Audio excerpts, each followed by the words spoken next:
আজকের recipe chicken fry and আলু পকোড়া। তা চলেন শুরু করা যাক রেসিপির মূলে। এই দেখেন আমি চলে আসছি রান্নাঘরে।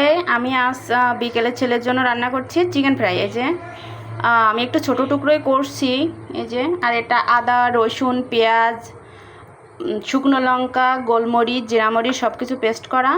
আর আমি একটু বেশি স্বাদের জন্য দেবো এটা ম্যাগি মশলা। এটা সত্যি অনেক অনেক অসাধারণ একটা টেস্ট আসে এটাই। এই যে আমি এখন এটা ম্যারিনেট করছি। এটা ম্যারিনেট করে আমি রেখে দেবো আধা ঘন্টার মতো ফ্রিজে।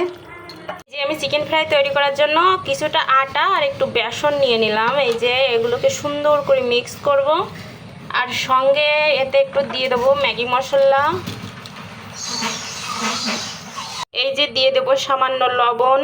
এবার এটাকে খুব সুন্দর করে মেখে নেব। এই যে আমার প্রসেস চলছে, আমি আপনাদের দেখাই আমি প্রসেসটা কিভাবে। দেখেন কেউ কেউ উপরের যে লেয়ারটা থাকে সেটা খুব পুরোই পছন্দ করে, কিন্তু আমি ওরকম পছন্দ করি না, আমি একটু পাতলাই পছন্দ করি।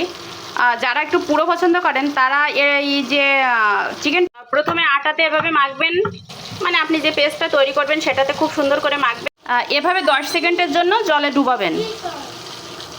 এটা আটাতে মাখবেন যে এভাবে, মানে যার যেমন লেয়ার পছন্দ, এভাবে যাদের একটু বেশি মোটা লেয়ার পছন্দ তারা 3-4 বার করতে পারেন। 3-4 বার করলে কি হবে, উপরের লেয়ারটা খুব পুরো হবে।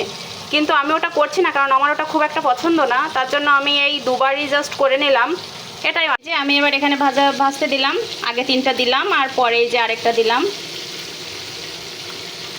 আমার গরম গরম চিকেন ফ্রাই আর যে বেসনটুকু বেঁচে ছিল সেটা দিয়ে এই ক্রিস্পি আলু পকোড়া। কেমন টেস্ট? কেমন টেস্টি? বাহ, কেমন চিকেন ফ্রাইটা কেমন হয়েছে? ও ওয়াও মা টেস্টি। টেস্টি